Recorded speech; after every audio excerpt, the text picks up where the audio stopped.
The sun is still there. You can see it, but it gives no warmth, no light, just a pale silver ring hanging in a gray sky, and it has been like this for over a year. You are not dreaming. You are not sick. The sky itself has changed. This is the year 536, and historians now call it the worst year in all of human history, not because of a single war, not because of one cruel king, but because for 18 months the sun went out. A strange fog rolled across the world. It covered Europe. It covered the Middle East. It reached all the way into Asia, and it did not lift. A man named Procopius lived through it and wrote it down. He said the sun gave its light without brightness, like the moon, for a whole year. People looked up at noon and saw something dim and cold where the sun used to be. Imagine that. You wake up, and the brightest thing you've ever known is suddenly a faint coin in the haze. Now imagine you are a farmer, because almost everyone was. Your whole life runs on the sun. You plant in spring, you grow in summer, you harvest in fall.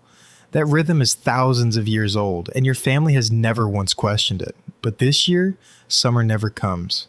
There is frost in July. Snow falls in the middle of what should be the warmest month.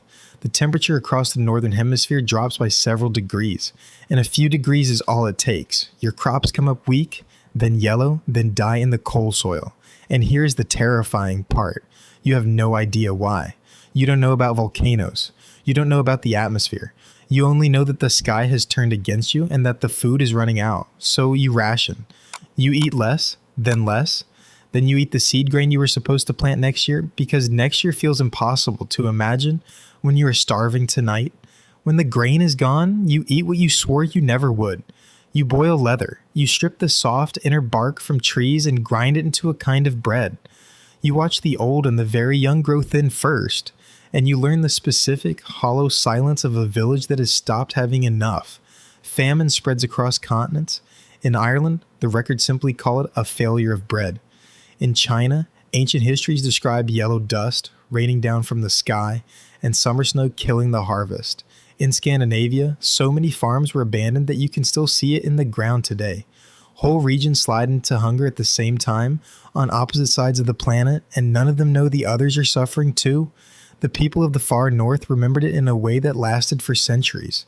In Norse legend, there is a story of the Fimbulwinter, a terrible winter with no summer between it, when the sun turns black and the world grows cruel, a darkness that comes before the end of everything. For a long time, it was treated as pure myth, but some historians believe it is something stranger, a memory, the echo of a real winter passed down through hundreds of years of telling of the year the light failed. For 1,500 years, no one knew what had truly caused it. Then the ice answered. Deep in the glaciers of Greenland and Antarctica, snow falls and freezes, year after year, layer on top of layer. Each layer traps a tiny record of what was in the air that year. Dust, ash, chemistry. It is a frozen diary of the sky, going back thousands of years. In 2018, a historian from Harvard named Michael McCormick, working with the glaciologist Paul Majewski, read those layers like pages, and in the layer for early 536, they found it, a spike of volcanic ash.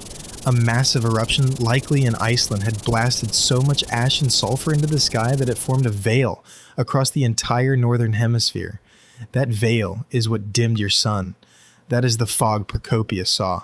Not magic, not the end of the world, a mountain, exploding half a world away. The trees agreed. A scientist named Mike Bailey spent his life studying tree rings. Because a tree writes its own history into its trunk, a good year is a fat ring, a starving year is a thin one. And when Bailey looked at wood from all across the world, he found it. Around 536, the ring shrank to almost nothing. Tree after tree, country after country, the same desperate, narrow line. The whole planet stopped growing at once, and if that were the whole story, it would already be one of the darkest chapters humans ever lived through. But it wasn't the whole story, because the sky wasn't finished with you yet. In 540, just 4 years later, another giant eruption hit. The veil thickened again. The cold deepened. The few harvests that had recovered collapsed a second time. A child born in 535 would spend almost their entire childhood under a darkened sun. And then, in 541, into a world already starving and weakened, came the plague. History remembers it as the Plague of Justinian. We now know the culprit. A bacterium called Yersinia pestis, the same one that would return 800 years later as the Black Death. It reached the great city of Constantinople, the beating heart of the Eastern Roman Empire. And Procopius, the same writer who watched the sun go dim, watched this too. He described bodies piling up faster than anyone could bury them. At its peak, he wrote, the city was losing thousands of people every single day. The living grew too few and too tired to dig graves, so the dead were stacked in towers and stuffed into the roofs of fortresses.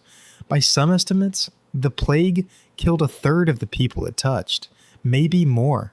It swept through a population that had already buried its harvest and its children, and it took whatever the famine had left behind. Think about the shape of those years. First the sun fails, then the crops fail, then the people starve, and then into that exhausted, grieving world, a disease arrives and finishes the work. That is why 536 is not just a bad year. It is the opening of the worst decade humanity may have ever survived.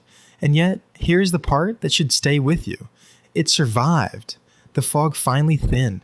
The eruption stopped, the veil burned away, and the real sun, the warm one, came back. Slowly, painfully, the fields turned green again. The thin tree rings grow fat. Villages that had gone silent began, one birth at a time, to fill back up. Every single person alive today is descended from someone who stood in that gray, frozen, starving stretch of history, looked up at a dead silver sun, and somehow kept going. They did not know if the light would ever return. They had no science to promise them spring. They simply refused to be the generation that ended. Now look up tomorrow morning. The sun will rise. It will be bright. It will be warm on your face, and you will barely notice it because it has never once let you down. You will pull the curtains, or shield your eyes, or complain that it is too hot. The people of 536 would have wept to feel it. They looked up at a fading disk for 18 months and prayed for exactly the ordinary morning you're about to ignore. The sun is still there.